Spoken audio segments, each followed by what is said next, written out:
Texas weather can change in an instant. One minute it's sunny outside, the next minute, tornadoes, thunderstorms, and flash floods. Are you ready?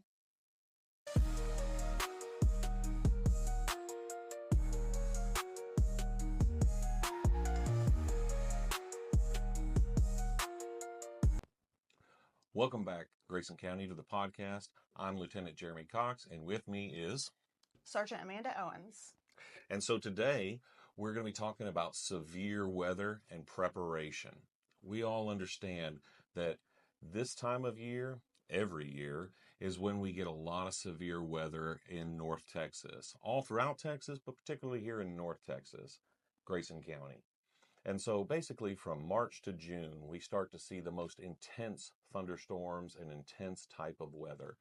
And so one of the things that we thought we would do is bring a few key tips to help you be more prepared.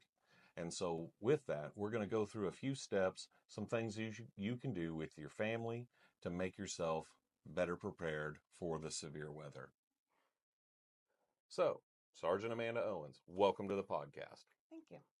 So, what do we know here? Step one, what do you think the first thing we should take into consideration is? Well, the first step that is super important is to know your risks. Texas leads the nation in tornado activity with an average of 120 each year. And you add in the heavy rains and flash floods, and you've got a recipe for serious danger. That's why having a plan before a storm hits is very critical. So, right, knowing your risks is very important. And another thing is having a plan, right? And it doesn't matter whether you're at home or you're out and about, have a plan with you and your family.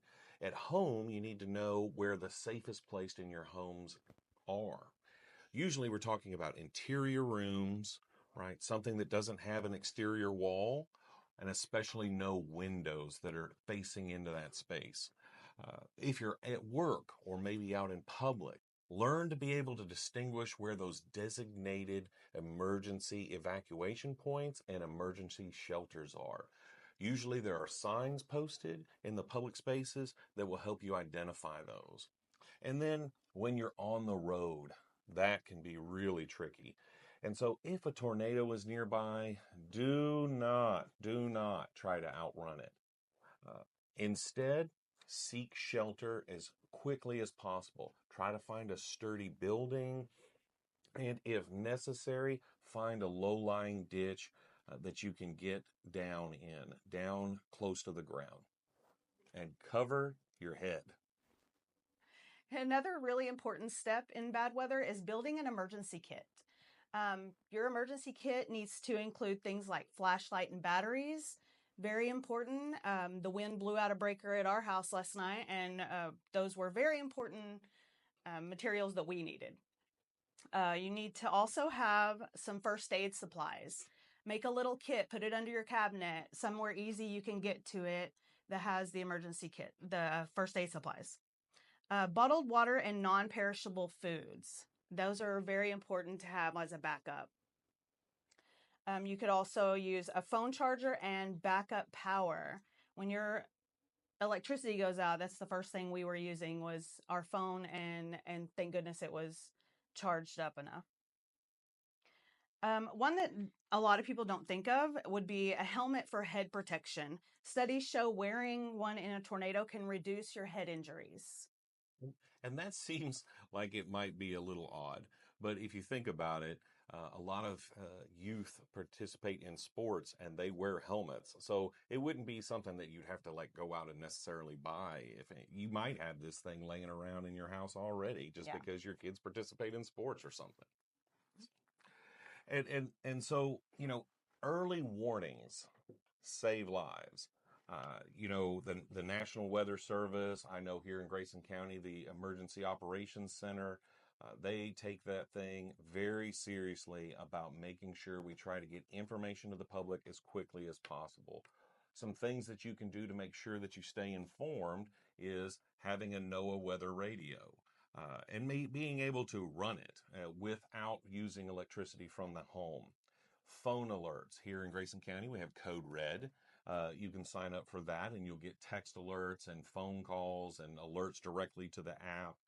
Also, local news. You know, a lot of the local news stations have their own apps and they will send you notifications. You have to have those on though to let you know about those types of weather emergencies.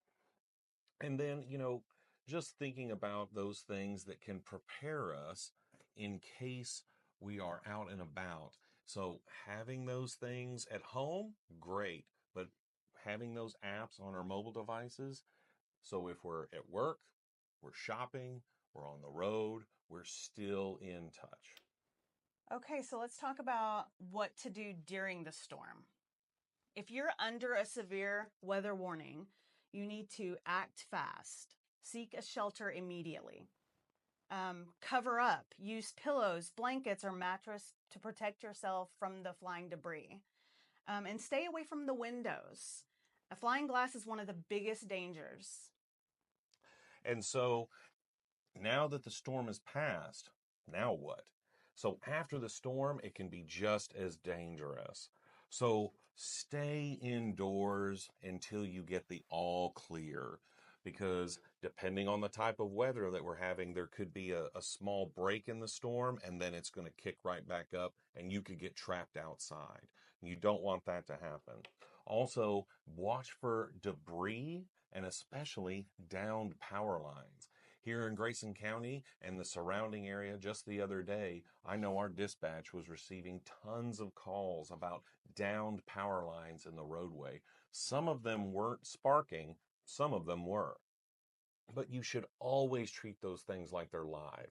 Do not try to go and touch those things.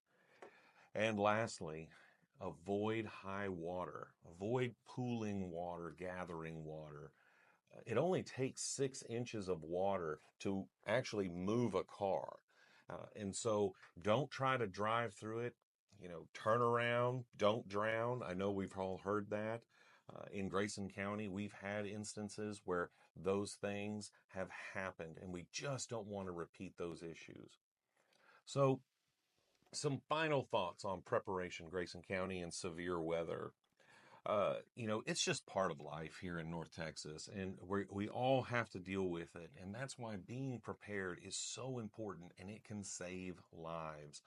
And so take time now, create a plan, stay informed, and look out for your neighbors, Grayson County. And so thank you for joining us. Don't forget to check us out here every Thursday at 9. Also, if you would, make sure you like and subscribe or follow this page to keep up with what's going on here at the Grayson County Sheriff's Office. Thanks again, Amanda, for coming and sitting with me and talking about this very important topic. We'll see you next time, Grayson County. Stay safe.